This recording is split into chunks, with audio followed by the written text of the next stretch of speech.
السلام علیکم ورحمۃ اللہ وبرکاتہ۔ الحمد للہ رب العالمین والصلاة والسلام علی سید المرسلین، اما بعد فاعوذ باللہ من الشیطان الرجیم، بسم اللہ الرحمن الرحیم۔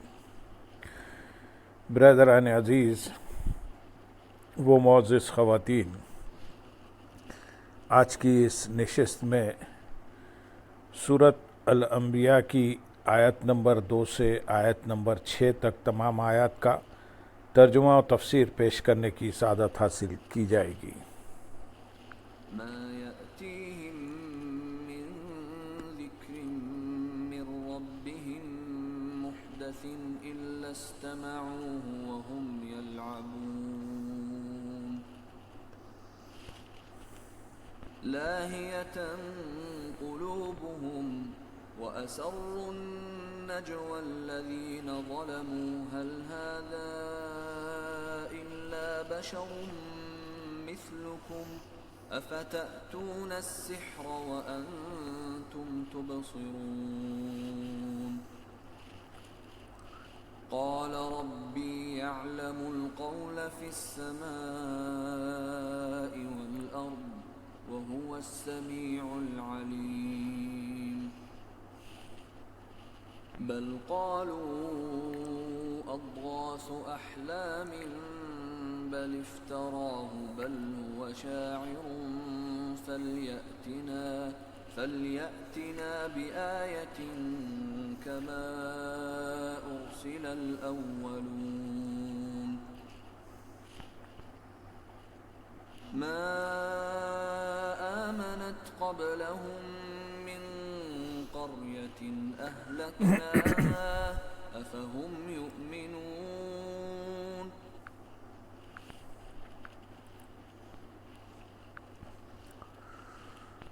جب ان کے پاس ان کے رب کی طرف سے کوئی نئی نصیحت آتی ہے تو اسے کھیلتے ہوئے ہی سنتے ہیں، یعنی جب اللہ تعالیٰ کی طرف سے قرآن مجید میں نصیحت آمیز کوئی ایسی آیت نازل ہوتی ہے جو انہیں اعلیٰ طریقے سے اخروی حساب کی یاد دلائے اور اس سے غفلت کا شکار ہونے پر کامل طریقے سے تنبیہ کرے،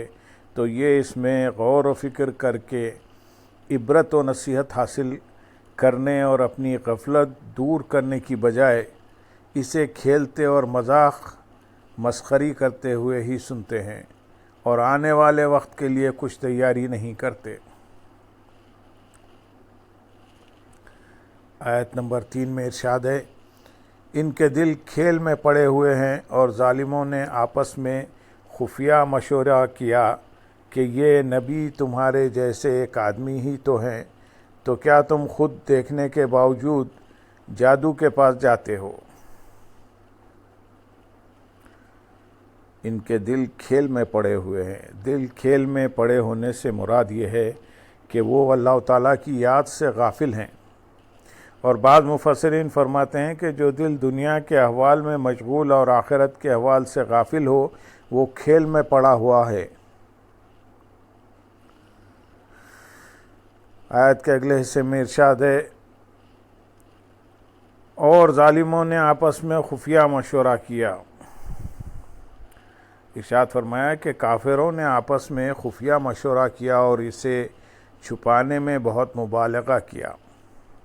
مگر اللہ تعالیٰ نے ان کا راز فاش کر دیا اور بیان فرما دیا کہ وہ رسول کریم صلی اللہ علیہ وسلم کے بارے میں یوں کہتے ہیں کہ یہ تمہارے جیسے ایک آدمی ہی تو ہیں۔ یہ کفر کا ایک اصول تھا کہ جب یہ بات لوگوں کے ذہن نشین کر دی جائے گی کہ وہ تم جیسے بشر ہیں تو پھر کوئی ان پر ایمان نہ لائے گا۔ کفار یہ بات کہتے وقت جانتے تھے کہ ان کی بات کسی کے دل میں جمے گی نہیں، کیونکہ لوگ رات دن معجزات دیکھتے ہیں، وہ کس طرح باور کر سکیں گے کہ حضور پنور صلی اللہ علیہ وسلم ہماری طرح بشر ہیں؟ اس لیے انہوں نے معجزات کو جادو بتا دیا اور کہا کہ کیا تم خود دیکھنے اور جاننے کے باوجود جادو کے پاس جاتے ہو؟ آیت نمبر 4 میں ارشاد ہے، نبی نے فرمایا میرا رب آسمانوں اور زمین میں ہر بات کو جانتا ہے اور وہی سننے والا جاننے والا ہے۔ جب حضور اقدس صلی اللہ علیہ وسلم کی طرف کفار کے اقوال اور احوال کی وحی کی گئی تو اس کے بعد آپ صلی اللہ علیہ وسلم نے ارشاد فرمایا، کفار کی خفیہ باتوں کو جاننا تو کچھ بھی نہیں، میرے رب عز و جل کی شان تو یہ ہے کہ وہ آسمانوں اور زمین میں ہونے والی ہر بات کو جانتا ہے، خواہ وہ پوشیدہ طور پر کہی گئی ہو یا علانیہ کہی گئی ہو، اور اس سے کوئی چیز چھپ نہیں سکتی، خواہ وہ کتنے ہی پردے اور راز میں رکھی گئی ہو، اور وہی سننے والا جاننے والا ہے، تو وہی کفار کے اقوال اور افعال کی انہیں سزا دے گا۔ آیت نمبر 5 میں ارشاد ہے، بلکہ کہا جھوٹے خواب ہیں، بلکہ خود اس نبی نے اپنی طرف سے بنا لیا ہے، بلکہ یہ شاعر ہیں، اگر نبی ہیں تو ہمارے پاس کوئی نشانی لائیں جیسے پہلے رسولوں کو بھیجا گیا تھا۔ بلکہ کہا جھوٹے خواب ہیں۔ جب کافروں کا راز ظاہر فرما دیا گیا تو اس کے بعد انہیں قرآن کریم سے سخت پریشانی اور حیرانی لاحق ہو گئی کہ اس کا کس طرح انکار کریں، کیونکہ یہ ایک ایسا روشن اور واضح معجزہ ہے جس نے تمام ملک کے مایہ ناز ماہروں کو عاجز و حیرت زدہ کر دیا ہے، اور وہ اس کی 2-4 آیتوں کی مثل کلام بنا کر نہیں لا سکے۔ اس پریشانی میں انہوں نے قرآن کریم کے بارے میں مختلف قسم کی باتیں کہیں اور کہنے لگے، بلکہ نبی اکرم صلی اللہ علیہ وسلم جو قرآن لائے ہیں یہ جھوٹے خواب ہیں، اور ان کو نبی کریم صلی اللہ علیہ وسلم اللہ تعالیٰ کی وحی سمجھ گئے ہیں۔ کفار نے یہ کہہ کر سوچا کہ یہ بات چسپاں نہیں ہو سکے گی، تو اب اس کو چھوڑ کر کہنے لگے، بلکہ خود اس نبی نے اپنی طرف سے بنا لیا ہے۔ یہ کہہ کر انہیں خیال ہوا کہ لوگ کہیں گے، اگر یہ کلام حضرت محمد مصطفیٰ صلی اللہ علیہ وسلم کا بنایا ہوا ہے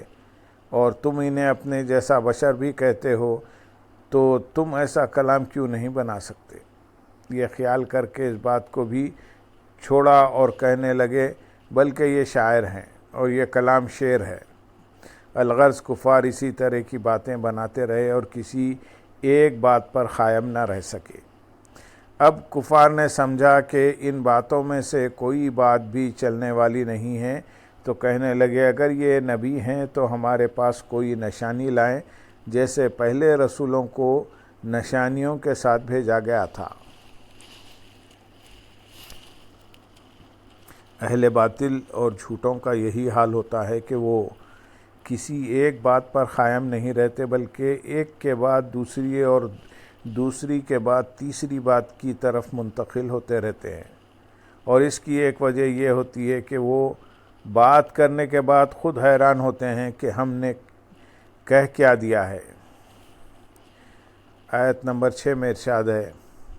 ان سے پہلے جو بستی ایمان نہ لائی ہم نے اسے ہلاک کر دیا، تو کیا یہ ایمان لے آئیں گے؟ ان سے پہلے جو بستی ایمان نہ لائی، اس آیت میں اللہ تعالیٰ نے کفار کی باتوں کا رد فرمایا اور انہیں جواب دیا ہے۔ اس کے معنی یہ ہیں کہ کفار مکہ سے پہلے لوگوں نے بھی اپنے انبیاء اکرام علیہ السلام سے نشانیوں کا مطالبہ کیا اور نشانیاں آنے کی صورت میں ایمان لانے کا عہد کیا، اور جب ان کے پاس وہ مطلوبہ نشانیاں آئیں تو وہ ان انبیاء اکرام علیہ السلام پر ایمان نہ لائے اور ان کی تکذیب کرنے لگے، اور اس سبب سے ان کفار کو ہلاک کر دیا گیا۔ تو کیا یہ کفار مکہ نشانی دیکھ کر ایمان لے آئیں گے، حالانکہ ان کی سرکشی ان سے بڑی ہوئی ہے۔ اللہم صلی علی سیدنا محمد وعلی آل سیدنا محمد وبارک وسلم، وآخر دعوانا ان الحمدللہ رب العالمین۔ سبحان رب